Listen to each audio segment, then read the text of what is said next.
Hi, good evening. Thank you so much for joining us for our webinar tonight on endoscopic spine surgery. I'm really excited to be able to talk to you about this topic. It's really a hot topic in the spine world and kind of taken over a lot of parts of the world. And now the U.S. is starting to catch on. So we're going to go over various parts. So first, I want to go over our agenda tonight. We're going to cover a few topics. So first, Dr. Kim is going to talk to you about doing sort of just the decompressions, the laminectomies, the microdiscectomies, and how to get through that learning curve. Then I'm going to talk to you about endoscopic fusion, some pearls for success. And then finally, we're going to close out with Dr. Woo talking about the cervical spine techniques for endoscopic surgery. And then we'll do a Q&A with all the faculty at the end. So we are really excited. We really appreciate that you're taking the time out of your evening to learn about this. And and don't forget to use the QA, the Slido tool. I'll be moderating that, and if any questions come up, we'll save them for the end, and then we'll go over them. All right. So first up, we have Dr. Kim. He's going to talk to you about endoscopic decompressions, laminectomies, microdiscectomies, and the learning curve for sort of getting started with these techniques. So without further ado.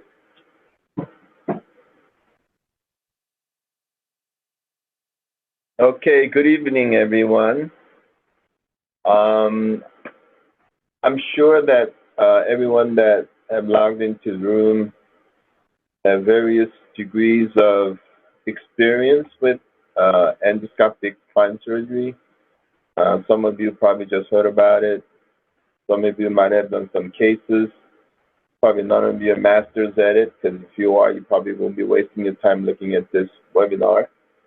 I'm going to just assume that everyone's new, so forgive me if some of the topics that I cover are too basic. But I'm also going to assume that most of you that have logged on are spine surgeons or have some familiarity with the anatomy of the spine. Okay, so I don't have to go over to basic stuff.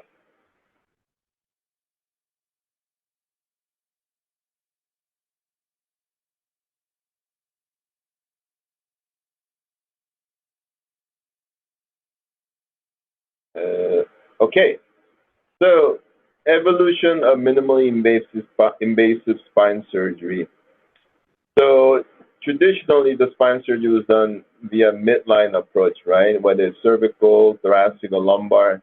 Particularly if it's posterior approach, everything was done midline, cut the skin, get down to the bone, strip the muscle, and open everything. And then we realized, hey, maybe we don't have to do all that opening and stripping. Maybe perhaps we could just open small areas of the spine and do the same thing. Then we also realized even opening a little bit can also damage the muscle, innervate the muscle tissues. So then came the tubular approach, where rather than stripping the muscle off the lamina, perhaps we could stick a tube in there and dilate the muscle, thus lessening the trauma to the surrounding tissues. That, along with improved microscopic techniques, really allowed us to do what we call minimally invasive spine surgery. And that has become more of the go-to surgery for most of the spine surgeons here in the United States. While we were being content with what we have, however, the rest of the world were not content, and they were looking into other techniques to really minimize the tissue damage. So that included the attempt at percutaneous discectomy, which here in the United States we have some degree of experience. Then also the endoscopic spine surgery. Again, I'm not saying that no one in the United States are doing endoscopic surgery, but unlike the rest of the world, it is not the mainstay of spinal surgery. And why is that? Well, as you know, endoscopic or arthroscopic surgery has been around for a long time, those of you who are orthopedic trained. You know, a significant component of our training years are spent on doing arthroscopy of the knee, elbow, shoulders, whatnot. And you have a joint, we'll scope.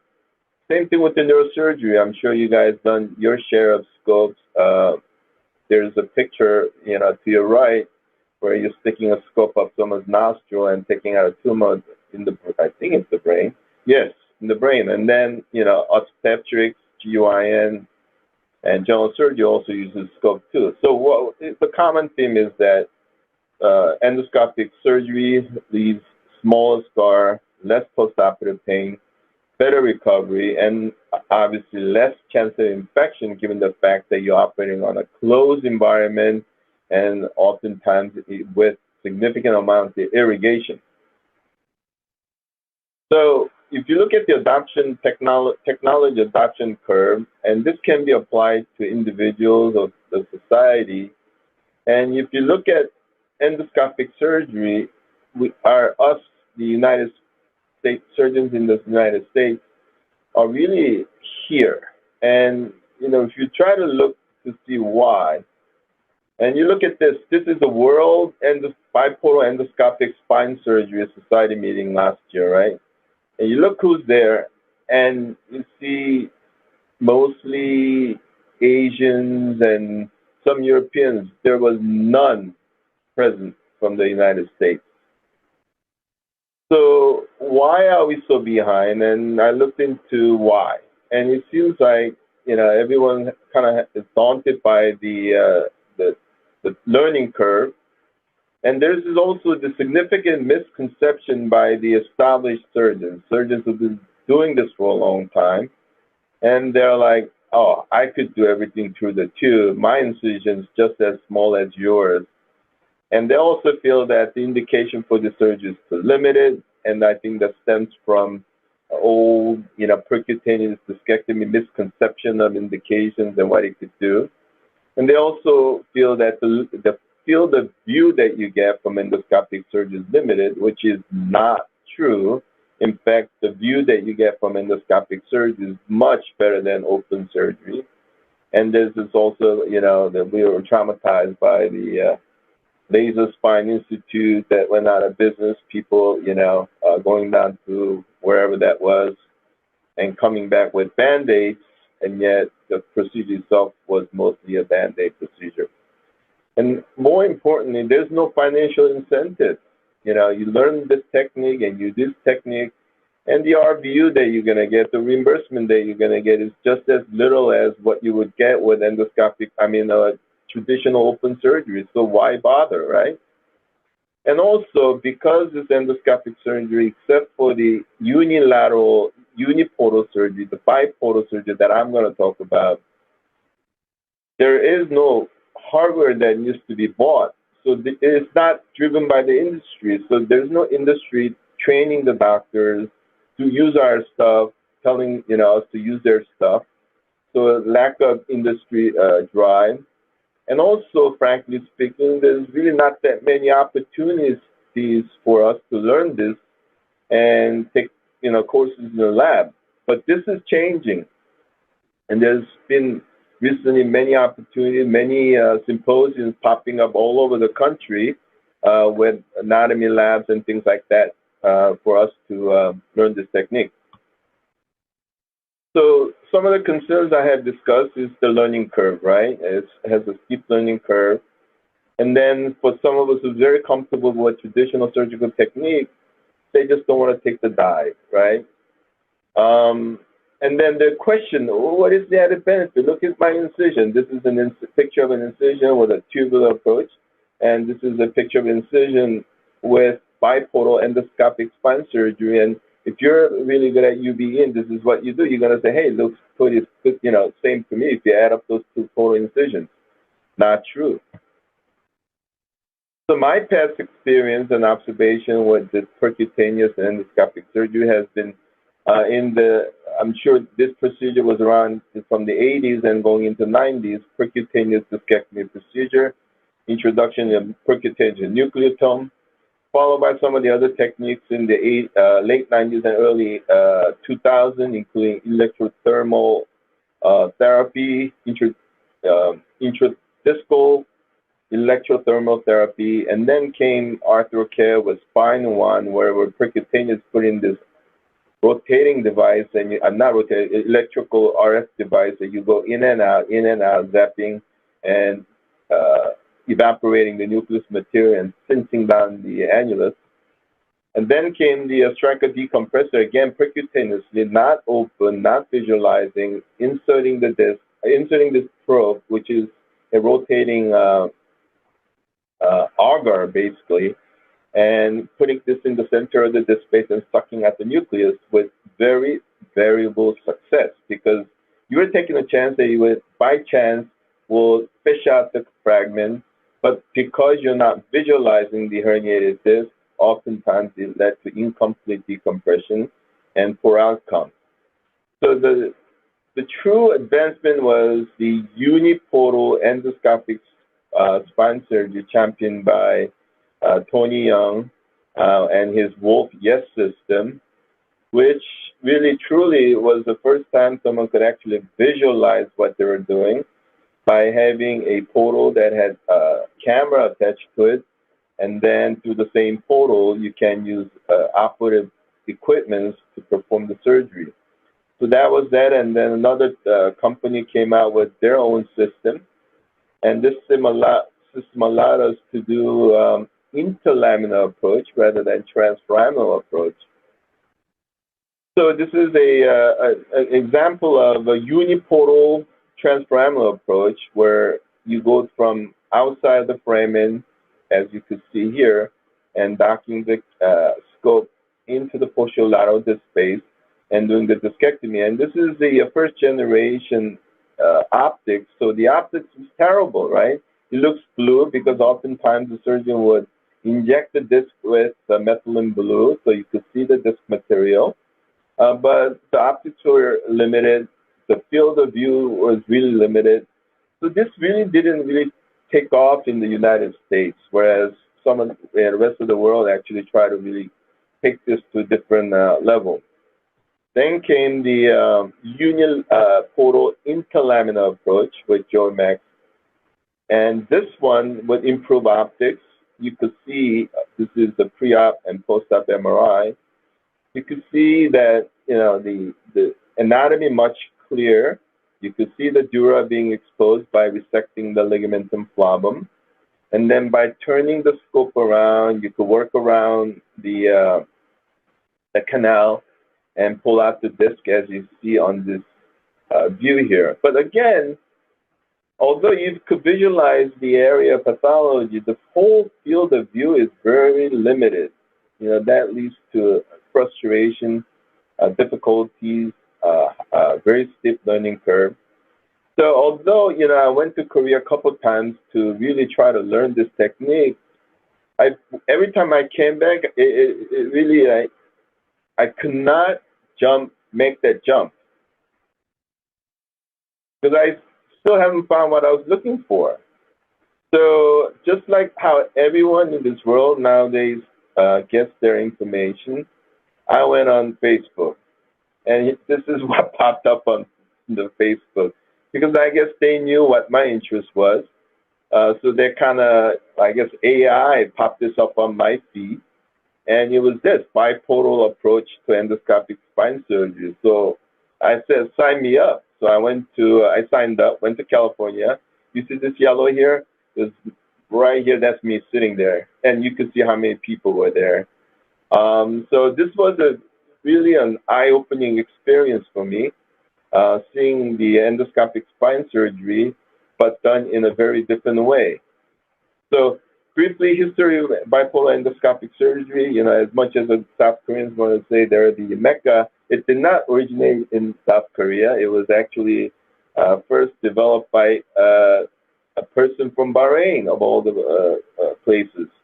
So a couple of Korean guys visited the Professor Gaffar, and Professor Gaffar became the most famous Baharian in South Korea, and South Korean took this and really took it to a different level. So what is endoscopic biportal, unilateral biportal endoscopic spine surgery?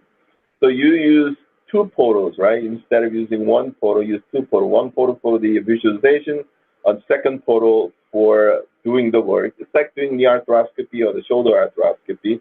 That gives you greater flexibility, enhanced visualization, and increased versatility. And the equipment that we use is the stock equipment that we use for the knee scope or the shoulder scope.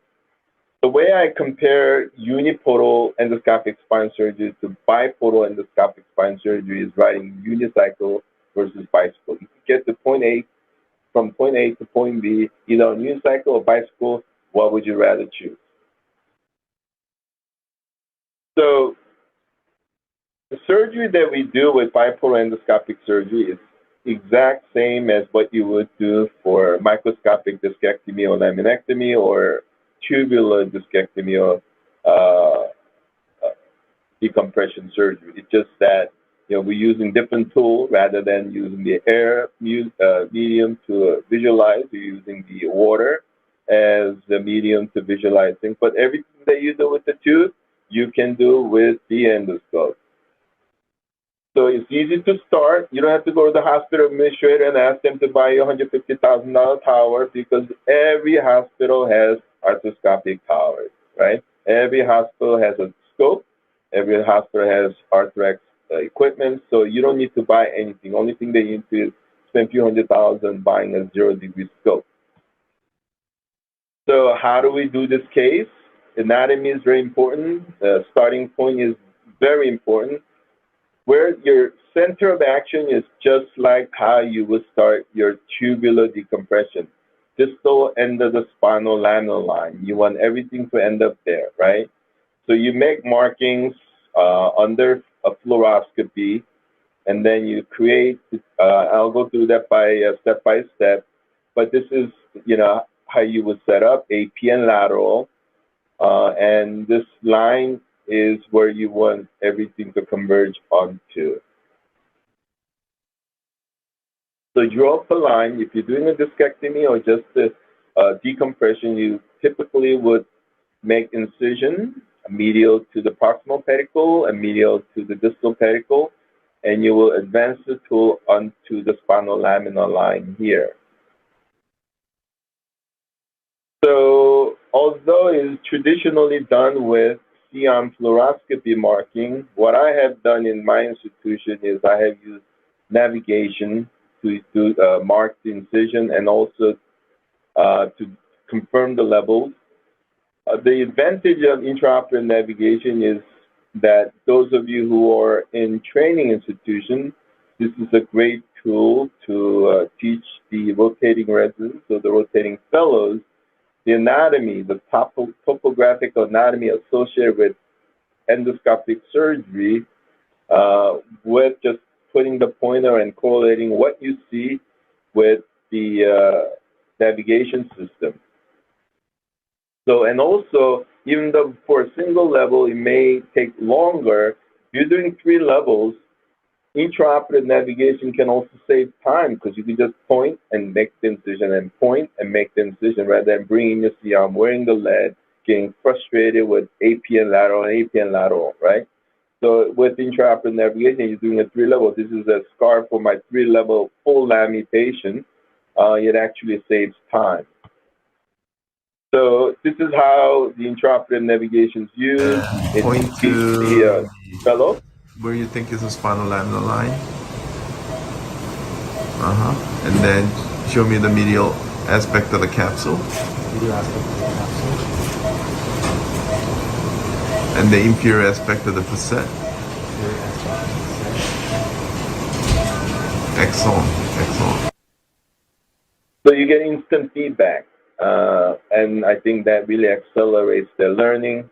And also this can be taught to, utilize to teach our colleagues as well. So this is a quick video of how we start the case. We make 2 separate incisions. And then once we cut the skin and the fascia, we introduce blunt dilators, just like the tubular approach. But, it's going up to only about 4 millimeters in diameter. And once the dilators are in place, we strip the muscle utilizing almost like a mini Cobb elevator, stripping the muscle off the lamina. So this is what's happening. You're sticking the mini Cobb elevator, you're scratching the muscle off the lamina and the spinous process and exposing this area for us to visualize. And the arthroscope is inserted and your tool is inserted. And this is a space that's created.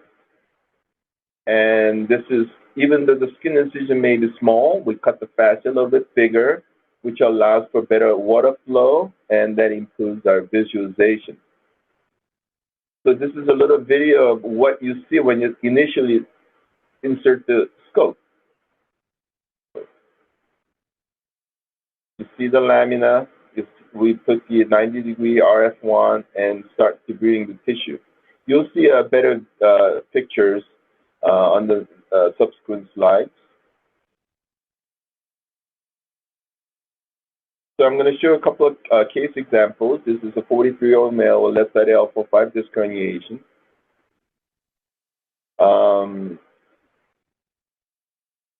This is high-speed diamond burr. We're creating a small lamina. It's a little blurry here, but creating a laminotomy defect, just like we would do on a tubular or open micro case. We are resecting the lateral aspect of the lamina, and then this allowed us to get to the ligamentum flavum. Just switching of the instruments, just like we would do with the knee scope. We're taking down the tissue distally, taking down the ligamentum flavum distally. You can see the dura underneath the kerison, right? You can see the dura here. And then once lateral recess is decompressed and visualized, the root is gently retracted and the disc fragment underneath is extricated. And this is a post-op image.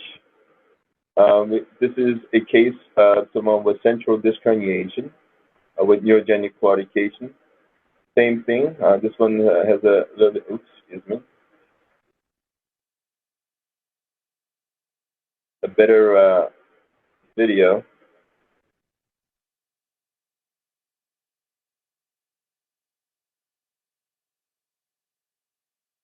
Again, the principle of the surgery is same as open surgery. Take down the flavum, you take down the overhang of the lamina and the lateral recess. I just went to the, sorry, I apologize. Okay, it is the same thing. So it is the next slide. So you can see the post-op opening. This is one quick study I'm gonna show that compare the endoscopic dual portal surgery to the open technique and follow the patients for 12 months. And they all had similar outcomes, except for the fact that patients had significantly less pain immediately for the first week post-op. So what is the take-home? You may say, oh, then what's the purpose? What's the use of endoscopic surgery? But at the end of the day, everyone did the same, and everyone did very well. Well, you want to have a baby with or without epidural? That's my statement, right? I mean, that first week of pain can be quite severe. But anyways, so this is some of the scores of VAS and ODI that show that in the first immediate post-op period, significant reduction in pain in the endoscopic spine surgery, with the pain scale mirroring each other, and no complication in the endoscopic, one case of infection in the microscopic case. This is one more case, and then I'll be finishing up. This is a case of a very severe stenosis, and you may say, wow, you could do a scope with that? Sure, why not? So again, same approach. You drill out the lamina, you identify the midline raphe where the ligamentum flavum detaches, and you go contralaterally, you drill out the contralateral lamina, follow that down to the inferior articulating process, and you do the same on both sides, and then you identify and dissect out the ligamentum flavum, and we use pituitary a lot in endoscopic spine surgery rather than the kerison, because you could really grab the whole darn thing by itself and pull them out as one big piece. So at the end of the case, you will see excellent anatomy. You'll see the contralateral traversing nerve root. You'll see ipsilateral traversing nerve root you can see there. And at the end of the case, the degree of decompression that you will visualize is much, I dare to say, much better than tubular approach. So this is what we typically pull out when we do bilateral decompression. Big size ligamentum flavum, not in a piecemeal fashion of keratin, but with pituitary rongeur. And this is what the dura looks like at the end of the case. And this will be a typical post-op MRI. And also, this technique is very helpful in morbidly obese patients, I'm sure all of us have experienced with people that have subcutaneous fat that's thicker than the longest tube. Well, you don't need to have a longest tube. You can just need to put a long sled down, and this would be great for a morbidly obese patient and avoiding big incisions and high rate of wound complications. So the concern, however, regarding endoscopic spine surgery is real. The learning curve is there, but it's not that bad. Dual portal is not that bad. If I could do it, you could do it. And you just need to invest some time. You need to visit some people that have done this, have some good experience, and then, you know, do a couple of cases on cadaver, and you could really get started. And I could tell you the visualization that you get and the degree of versatility that you realize with endoscopic surgery is tremendous once you get hang of it. Thank you. I went a little over time.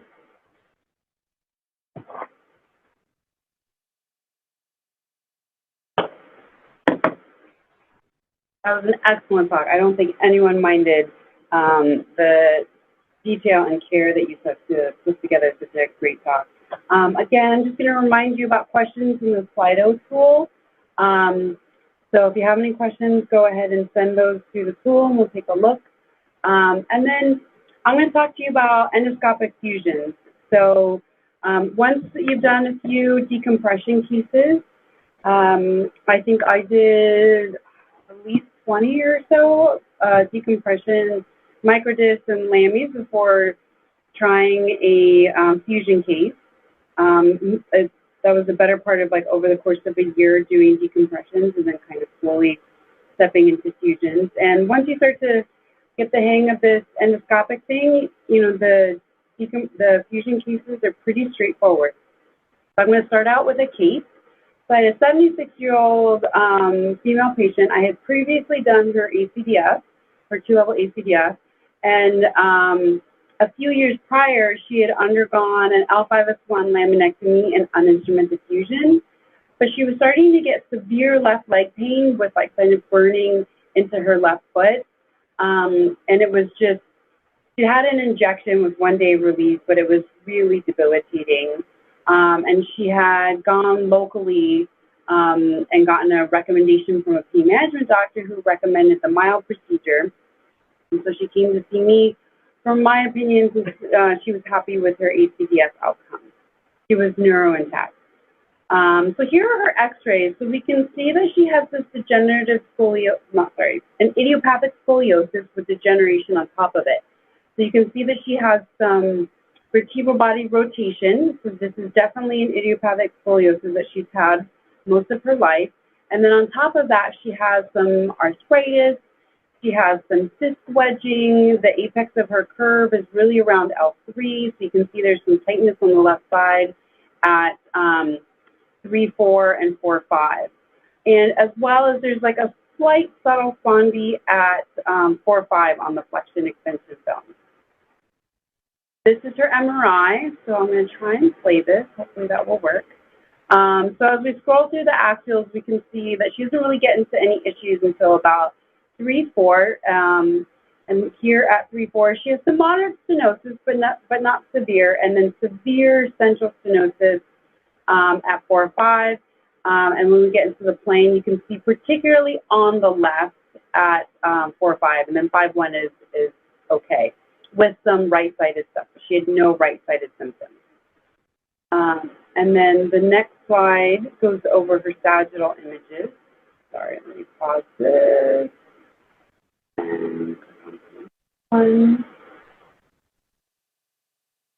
And so she has some significant left foraminal stenosis. So really it's kind of a bony stenosis. She doesn't have much space between the pedicle disc and then the next pedicle. It's really kind of wedged in there. And here is the CT. Again, we can see her, degeneration at multiple levels, a lot of arthritis. On the scanner, her curve corrects pretty well, so she's flexible, but she still has a little bit of rotation and some curvature and lateral recess stenosis at 3-4, and then some severe central stenosis at 4-5 with that severe left foraminal stenosis.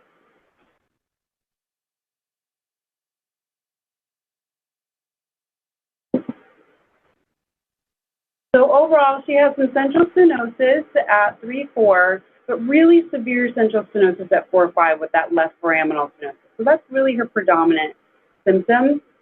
And then what are our options for that?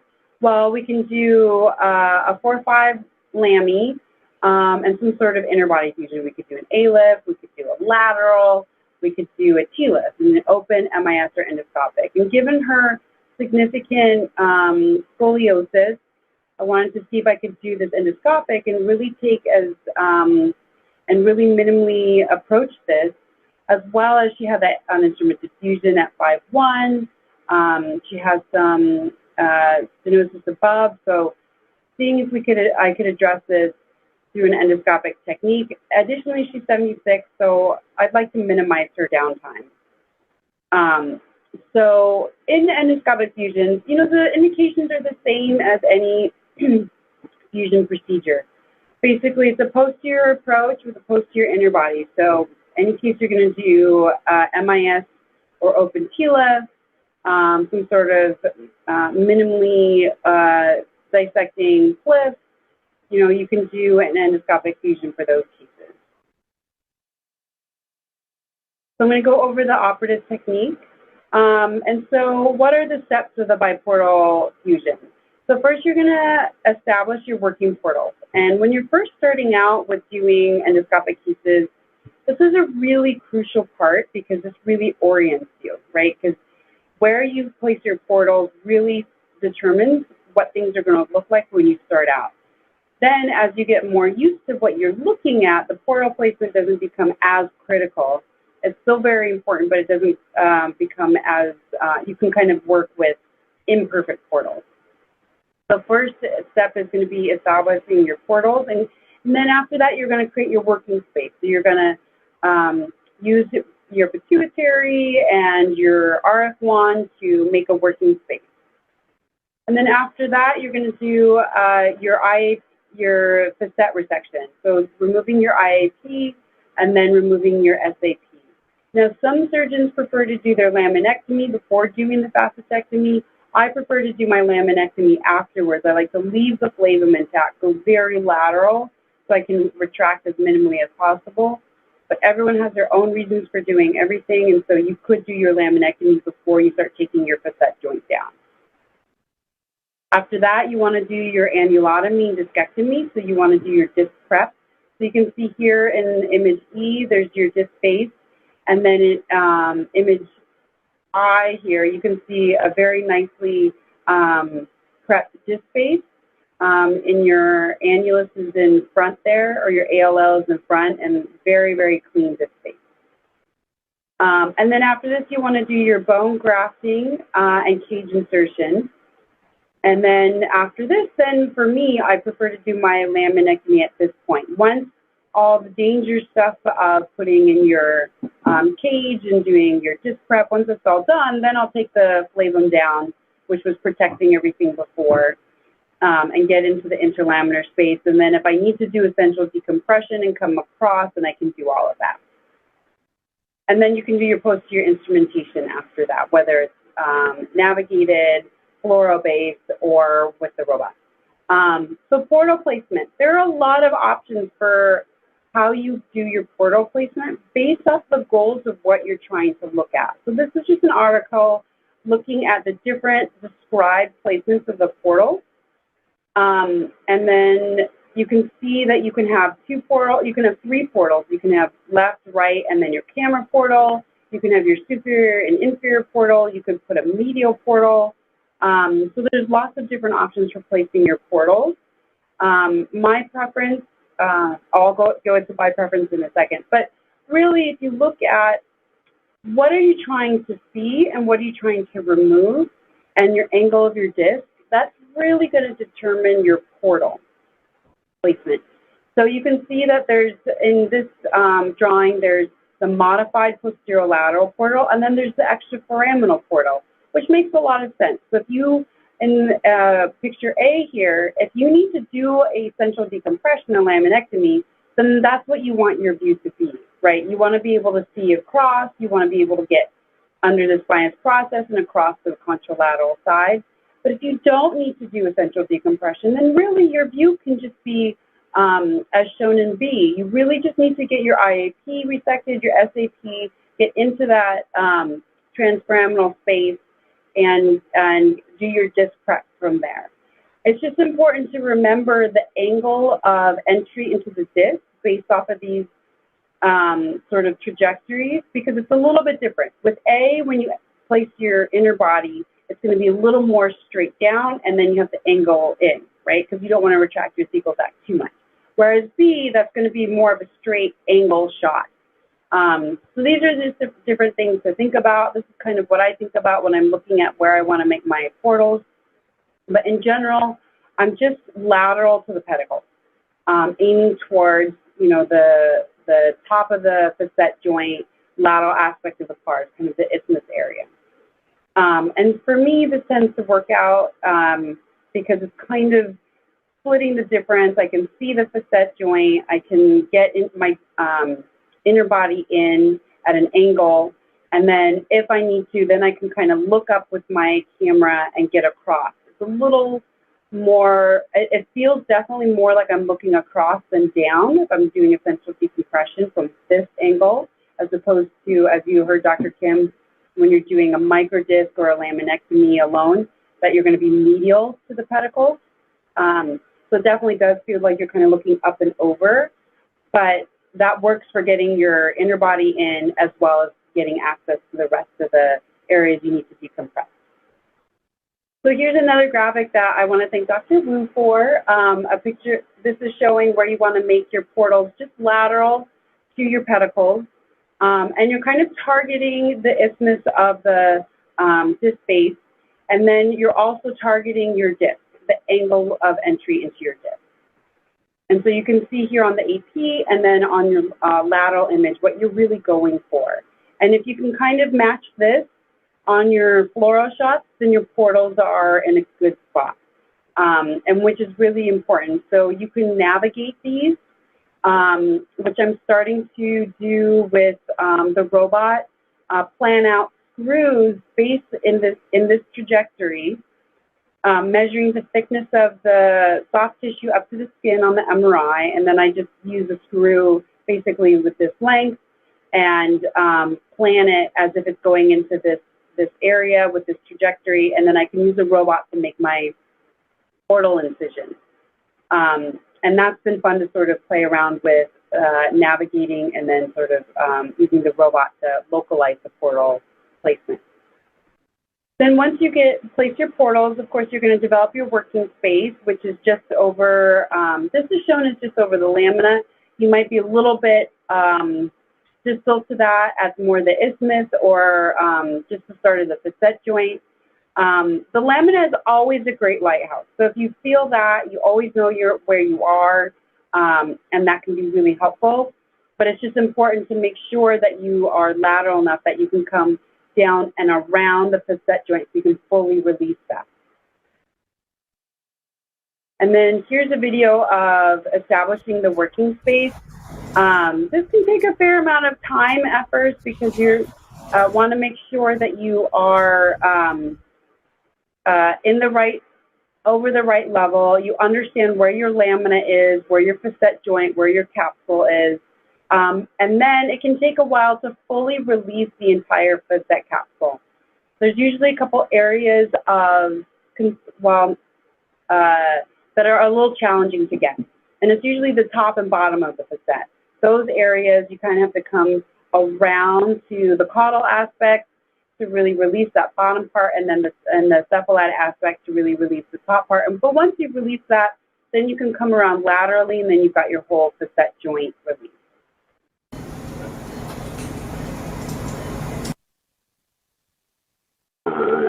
Here is just a video of some burring. So you can either use a burr or an osteotome to resect your IAP. It's probably faster to use an osteotome. I prefer to burr just so I can watch the development of the flavum underneath to know I'm safe. But you're just going to set your resection margin and burr through your line, and then once it's released, you can take out your IAP. You can take out a big chunk. Sometimes you have to kind of work it to get it through your portal incision, and then you have your autograft there. And then you're going to do your disc prep. So the same way you would with any TLIF, you want to clear out as much, clear out all the discs. And there are different tools that are sort of specialized to the biportal technique. And you can use different curettes or, and you can use different end plate curettes, and you can really get a good feel. Now, some people, depending on the quality of the bone, you don't want to go too crazy on this part because you don't want to violate the end plate, right? But you can get a sense and you can really feel. So you may want to, if it's softer bone, you may want to use just like curved curettes as opposed to any sort of rasp or end plate curettes. And then once you've cleared out your disc space, you can use a funnel to place some bone graft. And then you can do your inner body placement. So here is my cage, and it's going into the disc space. And so for this particular cage, I like to bury it fully and then check on x-ray to see if I can advance it further. So I want the whole insertion piece to be into the disc space, and then on x-ray I can expand it. And then here just is a look at the device once it's in.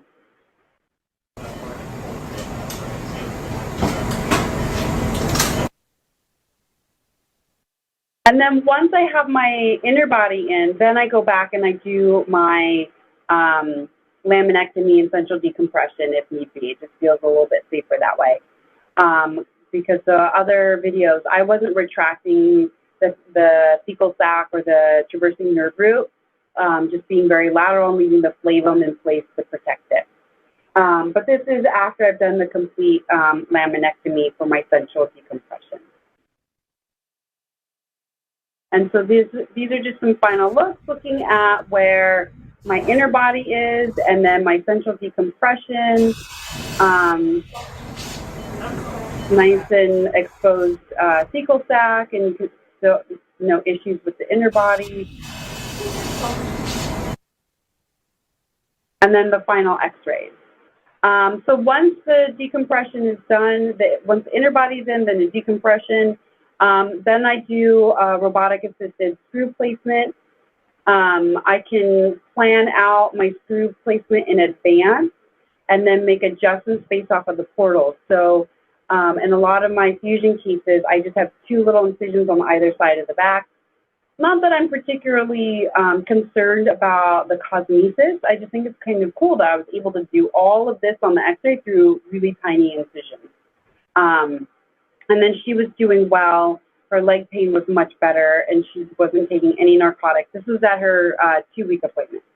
And this is what I'm seeing with the endoscopic fusion cases. They come back for their 2-week post-op check, off narcotics, walking around, maybe taking some Tylenol or a muscle relaxer as needed.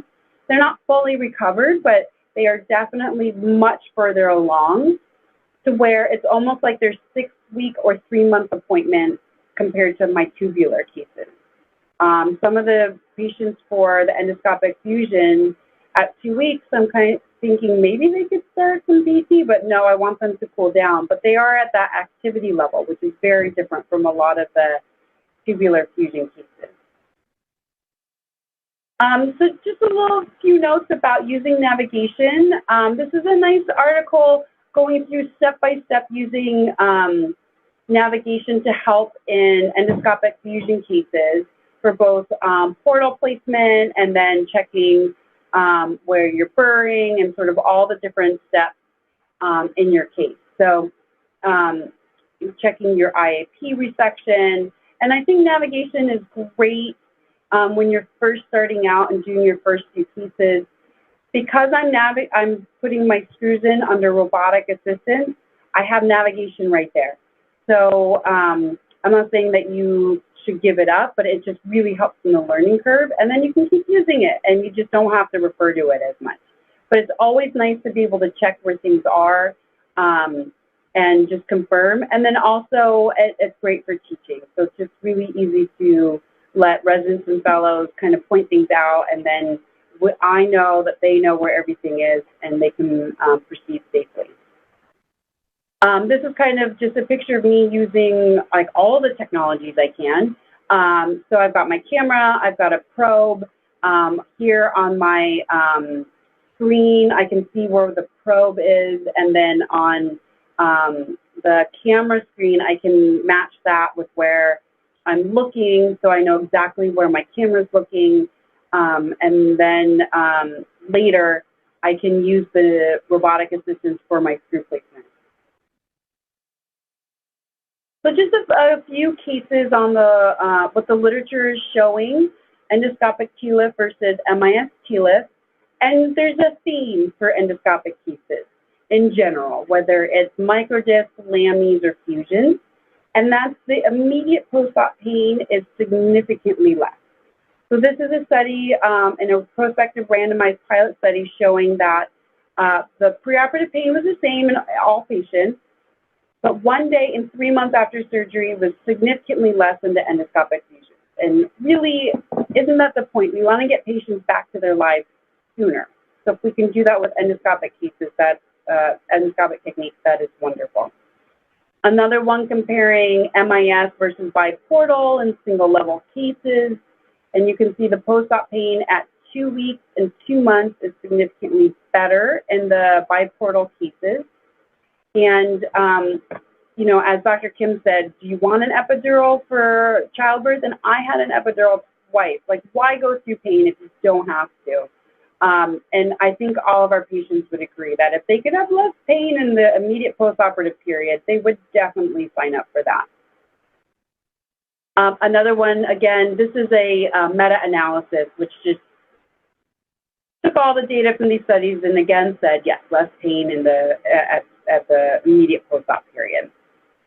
And this is just sort of a summary of that of another study looking at sort of all of the literature.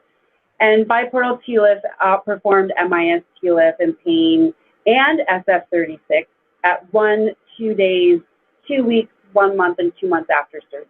So let's let our patients have less pain and get back to their lives even sooner if we can. Thank you very much for your attention. And again, please send us questions. And up next, we have Dr. Woo going over cervical techniques. We are very excited to have him here. He's been with us for this year and quite an expert in everything endoscopic.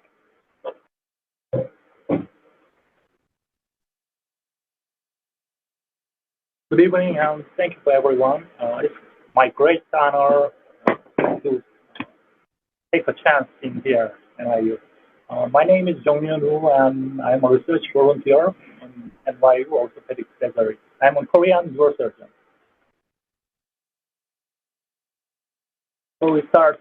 There are many kind of cervical decompression procedures in microscopic era. For the first is laminectomy, with or without fusion, and laminoplasty, foraminotomy, and laminoforaminotomy. They are, among them, posterior cervical foraminotomy is first described by Scoville at 1946, and this is for unilateral cervical foraminal stenosis or for eccentric disc herniation, but it is not indicated in kyphosis at index level. Some literature says multi-level PCF is safe and effective. It is also good to multi-level, but nowadays there are endoscopic error. So many literature has published about transferring microscope from microscope to endoscope, even in unipolar or bipolar. There are many literature which is presenting about the result of endoscopic cervical surgery, cervical foraminotomy surgery, and also there are comparative studies with the unipolar versus bipolar, and even with microscopic surgery. All this literature says that endoscopic surgery is even same or better results than microscopic surgery. Nearly same result, and some features of advantages compared with microscopic surgery. And there are many extended applications of bipolar endoscopic surgery, such as facet-distal removal and contralateral foraminotomy, standing on contralateral side. This is called inclinator foraminotomy. It has the advantage to more undercutting, can able more undercutting procedures. So let's start bipolar endoscopic cervical foraminotomy. I will call this as UV-PCF. There is some advantages of UV-PCF. First, we have minimal injury on muscles and ligamentous structures, and less bleeding and lesser post-operative pain. It is important. When I was doing microscopic cervical foraminotomy, the patients always said, my arm pain, radiating pain is gone, but my neck is aching. They say this for a long time. But after I changed to endoscopic surgery, bipolar surgery, this has gone. They said the immediate neck pain off. And bipolar surgery can use, unlike unipolar surgery, can use same microsurgical instruments. As Dr. Kim said, no more cost. And there is continuous saline irrigation, and it provides clear view and lesser chance of infection and less bleeding. And unlike lumbar bipolar surgery, in cervical bipolar surgery, we can make two-level surgery in one pair of polar, because cervical structures is smaller than lumbar structures, and the space between level is very narrow. So we can approach two levels in one pair of polar. There are indications. Indications for cervical foraminotomy is cervical foraminal stenosis and cervical foraminal disc herniation. Contraindication is as below. Central disc herniation cannot be done with these procedures, and if there is instability or RA or infectious condition, it is not able. But bilateral, for the bilateral reason, it is arguable there is some debate. Theoretically, posterior cervical foraminotomy is for unilateral reason only, but some surgeons doing bilateral reasons altogether, and they said it is good and it is safe and there is no instability. So further study is mandatory. And for cervical myelopathy and cervical central canal stenosis, when we encounter this entities, it cannot be treated with cervical foraminotomy. But as I will say in the latter part of this presentation, with the cervical ULBD technique, it can be overcome. Let's make a potter. Let's start with the surgery, UV-PCF. At first, we must make polar. In the later view, two polars are made superior to the pedicle, each pedicle, and in the AP view, two polars are created at medial border of the pedicle. Then we have to find the B point as a starting point. Before this, as in the lumbar surgery, we have to stretch out and detach the muscles and soft tissues around the lamina and facet joint and at the B point. So, tibial dilator and the T-shaped scratcher is applied. But during the detachment procedures, it is important. Cervical lamina is thinner and weaker than lumbar one. So during during the stretching, you can break the cervical lamina and penetrate the spinal cord. It can be catastrophic. And even though the interlaminar space is very narrow, you can penetrate through the interlaminar space. So I don't use a T-shaped scratcher in cervical surgery. After the scratching and detachment, introducing scope and instruments, there are many soft tissues over the bones. So Arthro-care ones is applied to ablate and coagulate the soft tissues. Let's find the V point. Even pituitary forceps and periscope punches are used to remove the soft tissues. There is 3 points over there. Coagulate, ablate again, and after finding out the starting point of 3 points, start the drill. And next, when we are doing decompression, theoretically, cervical foraminotomy is keyhole surgery. So we must make a round hole. But for the beginners, for the novice, it is recommended to make a pear-shaped laminoforaminotomy. This makes no instability, no difference between keyhole in making instability. So making pear-shaped laminoforaminotomy is recommended. I suggest. Why the laminotomy on the lamina and ligament flavum is removed? Then you can see spinal cord and the dura over there. After remove the ligament flavum, you can see the central portion and then go later. Like piecemeal, step by step. Go lateral and go lateral. Then you can find the starting point of the root. With the sharp hook, you can feel upper and lower pedicle and the passage through foramen. Then you can remove this point. This is case of cervical foraminotomy. Female, 57 years old patients with posterior neck pain and left arm radiating pain. Severe pain, she complains of severe pain, so unable to check MRI.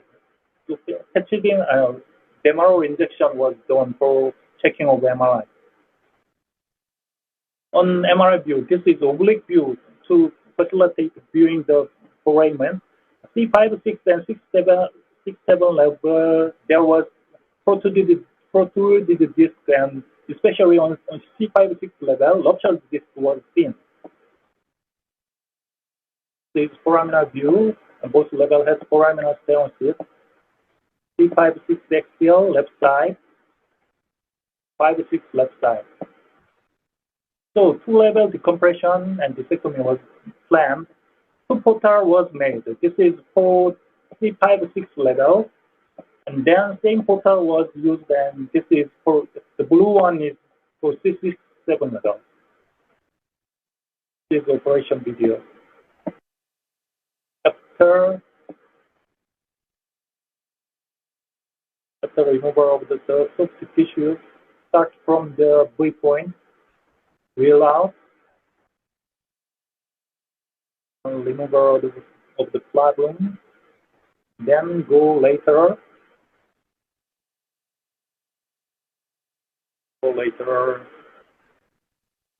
Then you can see root here.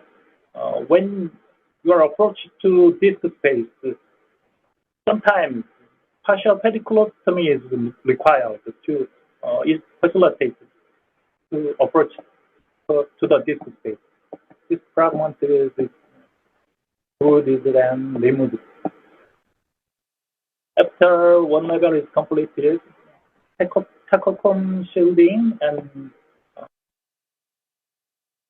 covering of with some material to prevent the hematoma collection. During the two-level surgery, you can just slide to another level. Then same procedures were done on here. C6-7 level was just foraminal stenosis. After foraminal decompression, surgery was ended. There is a pre-root. The end point is when to end. It is important when to end the foraminal decompression. I use cap hook and insert the hook around the root and find out the redundancy of root. If that is very tight, make more foraminotomy. But it has much free space, I stop the operation. This is post-operative film of C5, 6 level and 6, 7 level. The next case is 76 years old female patient with left side foraminal HMTC 6-7. This is the disc protrusion and low, especially low signal intensity. In CT view, there are some calcified end plate bony spur was present. So this is the operation.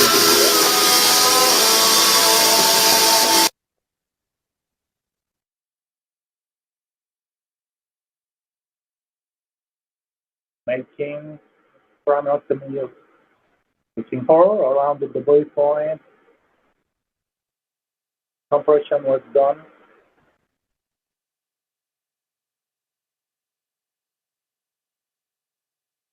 After seeing the root,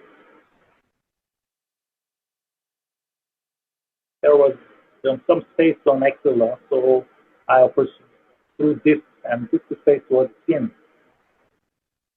Some pre-fragments was removed with post-pituitary process, but there are still remains end plate bony spur. So in case of this, you can use the osteotome and hammering like this. You can use with the use of osteotome, you can remove the ventral region pathology, ventral area pathology.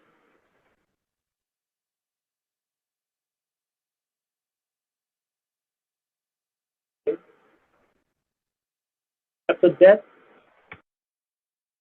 you can see the remove the low signal intensity materials on ventral area. Next case is 82 years old male patient with posterior neck pain and right time radiating pain. Pain dermatomy is especially confined on C8 dermatom.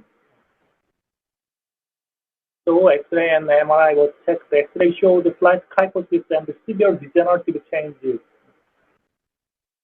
MRI showed multi-level stenosis and bilateral foraminal stenosis, but there are special ones.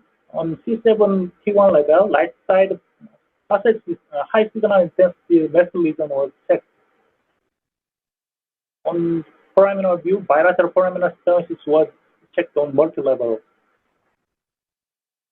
So I concentrated on this pathology. Operation plan was laminoforaminotomy C7 T1 right hand facet disc removal by UV technique. Why? There were many stenotic lesions in other levels, but I managed C7 T1 only because his symptom was developed in extra and severe form, and he showed no sign of myelopathy, just radiculopathy. And dermatom was only C8. So total making was done, and surgery was started.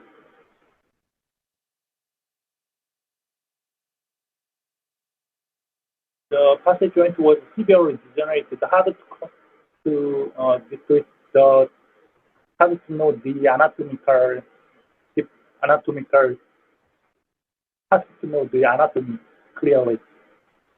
So after removal of some lamina and ligamentum flavum, I can see the dura, central portion of the spinal cord. There was some epidural path, and after removal of that, I can see the axilla portion. On the axilla portion, this is hematoma, liquefied hematoma in the passage joint, in the passage disc. This was maybe the passage disc with acute hemorrhagic change. It causes the severe pain. After decompression, the capsule of passage disc was completely removed.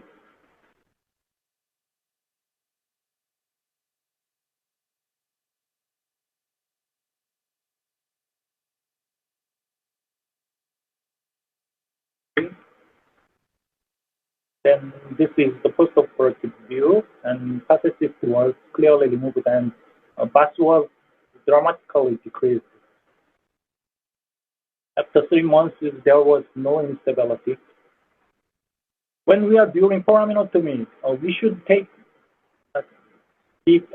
careful of the identify the motor root.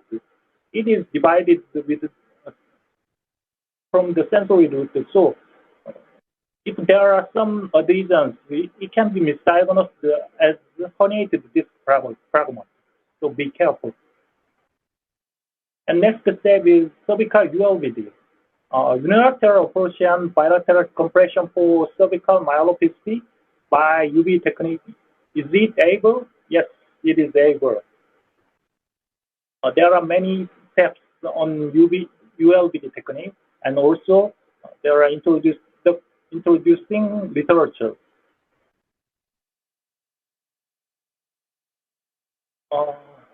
It is important that during the cervical surgery, many surgeons are concerned about the water pressure effect on the spinal cord, but there are some equations calculating the water pressure, but this is not directly applied on UV surgery.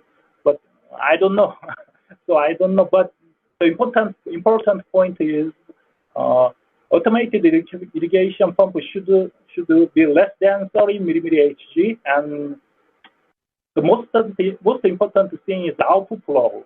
If output flow is blocked by check valve, the accumulated water in the working space can make the pressure to the spinal cord. So facilitate output flow is more important than anything.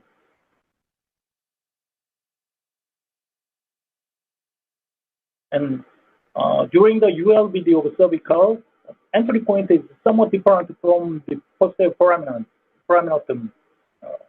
I made on the lateral border of pedicle to facilitate contralateral decompression. Like this, as you see, red line is for the foraminotomy and blue line is for the ULVD. During the cervical surgery, sometimes abrupt bleeding by artery is developed. In case of this, using small tip care devices and insert it through the bleeding point and fill the root or spinal cord. When touched on the cord or root, push it several points. When you are pushing the bleeding root, the bleeding can be decreased. Then you can ablate it. Then you can coagulate it and manage bleeding. Hip stability during the surgery is important. And unlike the microscopic surgery, endoscopic surgery can prevent can make less paravertebral musculature injury, and especially on interspinous ligament and supraspinatus ligament preservation. It has the advantage over the microscopic surgery. Last case is about the ULBD. 86 years old male patient complaining quadriparesis and severe bosom pain, allodynia nature, developed after fall down injury and direct head trauma. He has both shoulder abduction weakness and both hand aggressive weakness, both leg weakness. On X-ray and MRI showed slight central recesses of C3-4 and near fusion, spontaneous fusion of C4-5 disc level and severe degeneration on below level. MRI showed on C3-4 and C4-5 there was minimal stenosis, central stenosis. Especially there is severe stenosis on C5-6 level and bilateral foramen stenosis on C5-6. So I focused on C5-6 and first HCDF was done to height reduction on this level and release the foramen stenosis. HCDF was done and position was changed to prone and then posterior decompression was made. Unlike the foramen stenosis, laminectomy is started from the lamina, not at the free point. Upper and lower lamina was drilled out. Sorry for poor quality of the videos. Central decompression was done and ligamentum flavum was removed.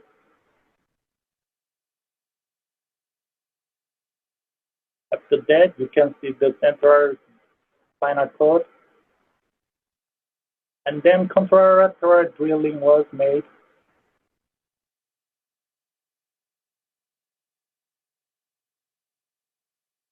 And the lateral edge of the lateral recess was removed.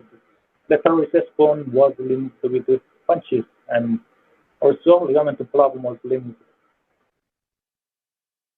After that, you can feel the lateral border of the contralateral dura, contralateral spinal cord.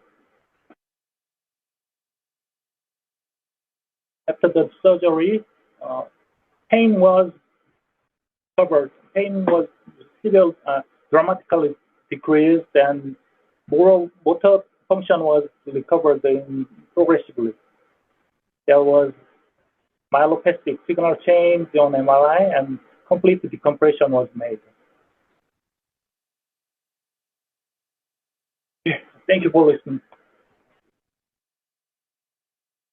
All right. Well, thank you, Dr. Woo, for that excellent talk on cervical endoscopic techniques. Okay, I'm going to try and move here a little bit.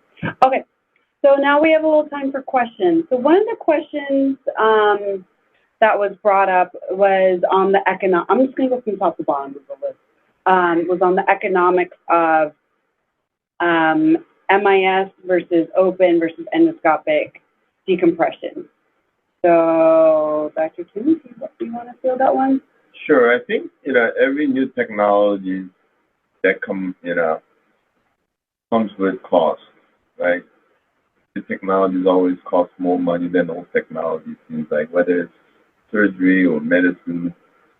But at the end of the day, it improves our ability to treat different pathologies with less pain and better recovery, improved recovery rate.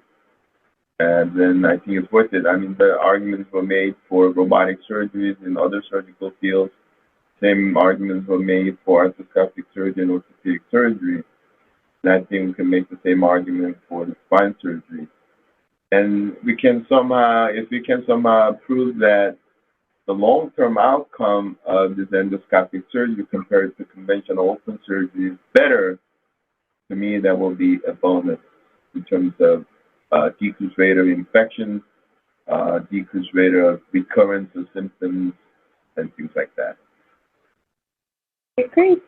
Okay, another question, just in general, anyone can take it. How many bags of fluid do these cases take, and what is the out portal?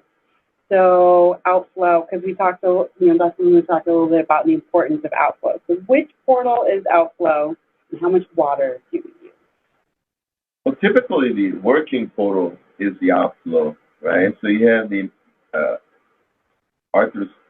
endoscope in one portal, and that tends to be small incision. At least I make a small incision. Dr. Woo loves to switch his arms left and right, so I think your incision is the same, right? But I try to make my endoscope portal a little bit more watertight, so I get more of a unidirectional water flow out to the working portal. So when you stick your surgical instrument in there, the water is constantly flowing out through that hole. And there's a little device that we call it a sled. It looks like a 1/3 tubular plate that you stick it in there, and then it kind of keeps the area open. Yeah. It's some people have called it the flowing geyser sign. If you have good outflow, it's really sort of bubbling and coming out, and you have constant water coming out of there. Another question was, how long do the fusion cases take? So some of my fusion cases are straightforward, one level TLIF, and that's all I'm doing. Other cases are with central decompression. Other cases are with an additional upper or lower level laminotomy, decompression. So if it's just a straightforward fusion, and maybe at this point I'm still pretty slow, maybe like 4 or 5 hours. But once I've gotten this workflow with portal placement and navigation and everything, I do expect to be decreasing time. But Dr. Woo, how long would like a single level fusion take you? Because he's been doing this for years. When I was first to try the endoscopic fusion, it takes 2.5 hours, but after that, the time was longer. Yeah. So 3 hours. Yeah. Okay, our next question is, what is the rate of dural tear and how do you fix it? I think I had the most extensive experience. So I got to tell you. So I think, with everything else, during a learning curve phase, you do get into some issues, including dural tear. But once you get good at it, I could really, really tell you your rate of dural tear is almost none. It is so much safer than tubular decompression because you could literally drive your endoscope all the way to the contralateral side. You could see the takeoff of the root contralaterally. You're not like squinting your eyes and stretching out your arms as you're decompressing the contralateral side. It is safer. The degree of magnification that you have with endoscope is amazing. Sometimes you could drive the scope right to the capillary vessel, and you could, and I kid you not, you could literally see each red blood cells pulsate through the capillary, and I'm not lying. And the other thing about endoscope surgery is that most of the dural tears are managed by just putting a little, Dr. Wu referenced it before, it's called taco seal. It's basically a biomaterial that you would just slap it onto the dura and it kind of sticks to the dura. And you just kind of close the wound and just get them up and moving. It just kind of seals itself. It's almost like, somebody getting a dural puncture, right? We don't really do much about it. Sometimes they complain of a headache, but you rest them for a couple of days and they get better. So three of the dural tear that I had in the beginning, which was very few, were managed with almost like a benign neglect and ignoring the fact that I had it, and I just mobilized the patient, and they actually are okay. In some cases, it was the covering of the taco seal, it can be healed and with some days of bed rest. Yeah. But there are literature about the dural tear on bipolar using clips, dural yes, a NASA clip. They're MRI compatible little clips that you can, and that's what I've seen some people when they're doing intradural tumors will close with that and then taco seal over it. I am trying the Fischer technique on my first. Oh, God bless you. Okay, and then we had a question on graft materials. So what are we using in the fusion cases? Most of the time I'm able to get a chunk of the IAP and then a smaller piece of the SAP. So I will run that through the bone mill and put that into disc space along with some Kinsella's chips. Before that, I put in some BMP into the disc space, and then a little bit of bone graft, the autograft and allograft, and then the inner body. What about you guys? Same? It's theoretical. It is the same as MIS clip, so you can use whatever you use in MIS clip. Yeah, if you're going to use BMP, though, you just kind of have to make sure you don't float that out. You grab it with the pituitary and put it in there with nice contralateral corner and make sure you don't flush that out. But I have used BMP sponge. Yeah. And then our last question, can you read that? I can't see that. What is your preference for interbody type for this procedure? Yeah. I've been using an expandable T-list, so either sort of cephalad caudal expansion or cephalad caudal and medial lateral. So I've been using like the single plane expandable or the dual plane expandable. Is that what you guys use? Yes, the couple of kids I had done, I used the expendable cage as well. I know some surgeons in different parts of the world, they use really utilize what they call far lateral approach, and they actually use thoracic lateral cage in the lumbar interbody fusion, so they get a huge footprint. Have you? No, I don't have it. I usually use banana shaped cage. Okay. Just in case you couldn't hear Dr. Wu, he said banana-shaped cage. All right, great. Okay, well, that's it for our questions, and we're at 8:25, so we're like right on time. Again, thank you so much for joining us. We're so excited to present. If you have any questions or concerns, you can reach out to me, charla.fischer@nyulangone.org. Again, that's charla.fischer@nyulangone.org. If you have any questions about any of this, I'm happy to reach out to these guys as well on your behalf. So thank you again for joining us, and we hope you have a lovely evening.